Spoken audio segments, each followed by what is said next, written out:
हाँ, देखिए पिछली क्लास में हम लोग आप लोगों को बता रहे थे कि मनु की न्याय व्यवस्था, जिसमें अपराध और दंड का वर्गीकरण। आज उसका विस्तृत अपराध और दंड का वर्गीकरण करते हैं। जैसे अगर कोई मिथ्या साक्ष्य झूठी गवाही देता है तो उसको निर्वासन और अर्थदंड दिया जाता है। अगर कोई खाद्य एवं पेय पदार्थों में मिलावट तथा वाणिज्यिक सेवा के निष्पादन में लापरवाही करके अपराध का काम करता है तो उसको उस वस्तु के मूल्य के बराबर की राशि का अथवा प्रथम सास 250 पण का अर्थदंड दिया जाता है। व्यापारी द्वारा अगर वस्तुओं का अधिक मूल्य लिया जाता है तो उसको प्रथम सास 250 पण और मध्यम सास 500 पण का अर्थदंड दिया जाता है। पण यानी मुद्रा। होता है धार्मिक अपराध। अगर कोई धार्मिक अपराध में सम्मिलित है कोई भी व्यक्ति तो उसको अर्थदंड और बद्ध दंड दिया जाता है। राज्य के अगर अन्न भंडारगृहों को शस्त्रागार को अगर कोई तोड़ने का काम करता है राज्य से संबंधित तो उसको बिना मुकदमे के ही प्राण दंड दिया जाता है।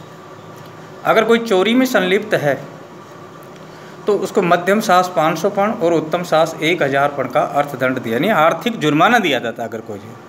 अगर कोई मानव के शरीर के प्रति हिंसात्मक अपराध करता है तो उसको अर्थदंड और कारावास की सजा या वध दंड की सजा दी जाती है। बलात्कार तथा स्त्रियों के शरीर के प्रति अगर कोई अपराध में सम्मिलित है तो उसको भौतिक दंड, अर्थदंड और संपत्ति हरण या कारावास की सजा दी जाती है। स्त्रियों द्वारा यौनाचार तथा स्त्रियों के शरीर के प्रति अगर कोई अपराध में सम्मिलित है तो उसको अर्थदंड, कोड़े या बैत से ताड़ना, सर का मुंडन, शारीरिक दंड और सार्वजनिक स्थानों पर कुत्तों से चटवाने का कार्य भी किया जाए। ये मनु की न्याय व्यवस्था की चर्चा है।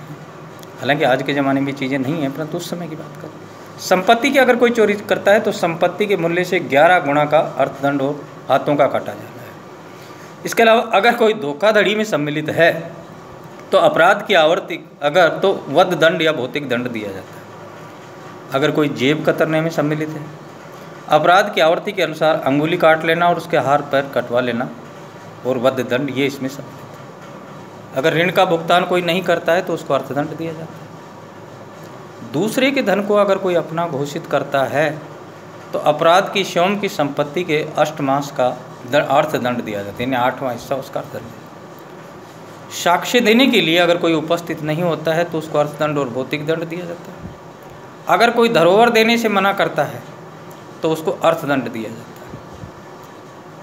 अगर किसी वस्तु को जाल साजिश या कपटपूर्ण करके उसको विक्रय किया जाता है, उसको बेचा जा रहा है तो उसको बेची गई वस्तु के मूल्य के बराबर का अर्थदंड देता है। दूसरे की वस्तु को कोई बेच दे अपना पता है। संविदा भंग यानी कानून का अगर कोई उल्लंघन किया जाता है तो उसका अर्थदंड दिया जाता है। और सीमा से संबंधित विवादों के संबंध में अगर कोई अपराध में सम्मिलित है उसको भी अर्थदंड, और अगर कोई डकैती में सम्मिलित है तो उसको अर्थदंड और वध दंड। यानी कि ये हम लोग 20 प्रकार के अपराध और 20 प्रकार के इन दंडों का वर्णन किया गया। मनु की न्याय व्यवस्था में सविस्तार रूप से बताया गया। तो यानी आप न्याय व्यवस्था के अंतर्गत अपराध में है उनके दंड की व्यवस्था है। इसके बाद में है न्यायिक प्रक्रिया। देखिए, मनु ने दीवानी वादों और आपराधिक वादों के संबंध में खुले न्यायालयों में मुकदमे की व्यवस्था पर बल दिया है कि न्याय की प्रक्रिया न्याय करते समय न्यायाधीश को दीवानी मामले हो चाहे फौजदारी मामले हो, इन मुकदमों की जो भी सुनवाई खुले न्यायालय में की होनी चाहिए और न्याय के प्रक्रियात्मक पक्ष को महत्व दिया जाना चाहिए। यानी देखिए, न्याय व्यवस्था में कौन है? वादी प्रतिवादी। वादी की प्रार्थना को भी ध्यान से सुना जाना चाहिए और प्रतिवादी की प्रार्थना को उसको भी अपना बचाव के अवसर देना चाहिए और साक्ष्यों के आधार पर न्याय करना चाहिए। राजा को वाद के साक्ष्य तथा वाद से संबंधित स्थान व समय आदि के समस्त पक्षों पर जागरूकता पूर्वक ध्यान देना चाहिए। इसमें राजा को ध्यान रखना चाहिए। ये नहीं है कि किसी वादी के साथ अन्याय हो रहा है या उसको न्याय नहीं मिल रहा है। प्रतिवादी की प्रार्थना को भी ध्यान से, प्रतिवादी की बात को भी ध्यान से सुनना चाहिए और न्यायाधीशों को किसी प्रकार का पक्षपात नहीं करें। न्यायाधीश को इतना सतर्क रहना चाहिए कि वह संबंधित पक्षों, साक्ष्यों, बाह्य चेष्टाओं, स्वर, चेहरे के भाव, मनोभावों को जानकर सत्य का अनुसंधान करें। यानी कि न्यायाधीश के लिए सबसे महत्वपूर्ण यह है कि वो न्याय करते समय संबंधित पक्षों की साक्ष्यों की बात को, उनकी भावनाओं को, उनकी बाह्य चेष्टा, उनके भावनाओं, स्वर, चेहरे के भाव, इन मनोभावों के आधार पर उसको ध्यान रख के सत्य का अनुसंधान करें। साक्ष्य के कथन की विश्वसनीयता और प्रासंगिकता का आधार ठोस होना चाहिए। अगर कोई साक्ष्य दे रहा है तो उसका ठोस प्रमाण होना चाहिए, उसकी प्रासंगिकता होनी चाहिए। ये नहीं है कि कोई झूठी गवाही दे रहा है और उसके आधार पर आप न्याय कर रहे हैं। साक्ष्यों पर किसी प्रकार का दबाव नहीं होना चाहिए। साक्ष्यों के प्रति न्यायालय में न्यायपूर्ण सम्मानजनक व्यवहार होना चाहिए। साक्षी भयमुक्त और दबाव मुक्त होकर अपनी बात को कह सकें, यानी उस पर न्यायाधीश का किसी प्रकार का कोई दबाव नहीं होना चाहिए। और अपराधी को भी बचाव का पूर्ण अवसर मिलना चाहिए। तो ये न्यायिक प्रक्रिया, यानी कि इसका सारांश क्या निकला कि अगर कोई साक्षी अपनी बात को कह रहा है तो उस पर किसी प्रकार का दबाव नहीं, और न्यायाधीश को भी साक्षी की बात को ध्यानपूर्वक उसके मनोभावों के आधार पर कि वो सही कह रहा है या गलत कह रहा है, इस आधार पर उसको पूर्ण अवसर होना चाहिए। और न्यायाधीश को न्याय करते समय किसी प्रकार का पक्षपात नहीं करना चाहिए। उसको सत्यवाद के वादी, प्रतिवादी और साक्ष्य के आधार पर ही न्याय करने का अधिकार। अगर न्यायाधीश भी इस प्रकार किसी के प्रति पक्षपात व्यवहार करता है तो वह भी दंड का भागी है।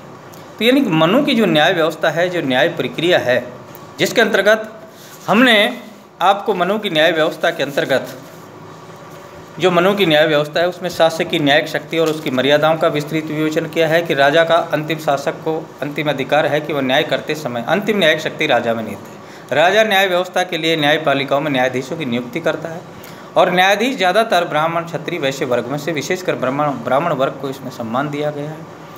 किसी भी परिस्थिति में शूद्र को न्यायाधीश के पद पर नियुक्ति नहीं की गई है। दंड के जो 3 प्रारूप बताए, दंड की 3 दंड निवारक, यानी कि दंड के माध्यम से लोगों के समक्ष ऐसा उदाहरण प्रस्तुत किया जाना चाहिए जिससे कि कोई भी अपराध करने या विधि का उल्लंघन करने का साहस ही नहीं कर सके। प्रतिकारात्मक, अगर कोई अपराध कर रहा है तो उसको उसी आधार पर दंड मिलना चाहिए। अगर किसी को गाली दे रहा है, चोरी कर रहा है, हाथ काट लिया जाए, और गाली दे रहा है तो उसकी जीभ काट। इस प्रकार प्रतिकारात्मक अर्थात दंड के माध्यम से अपराधी द्वारा किए गए अपराध का प्रतिशोध लेना, ताकि लोग दंड करने का, अपराध करने की। सुधारात्मक, यानी दंड के माध्यम से अपराधी का हृदय परिवर्तन करना, ताकि उसके मन से अपराध की प्रवृत्ति ही समाप्त हो जाए। तो ये कौटिल्य की जो न्याय व्यवस्था है, मनु की जो न्याय व्यवस्था है, उसमें न्याय व्यवस्था का विस्तृत विवेचन किया गया है। अपराध और दंड का वर्गीकरण किया गया है, न्यायिक वादों की प्रक्रिया का विवेचन किया गया है, और न्यायपालिका के संगठन पर पूरा न्यायपालिका में दीवानी और फौजदारी मामलों का पूर्ण विवरण किया गया है।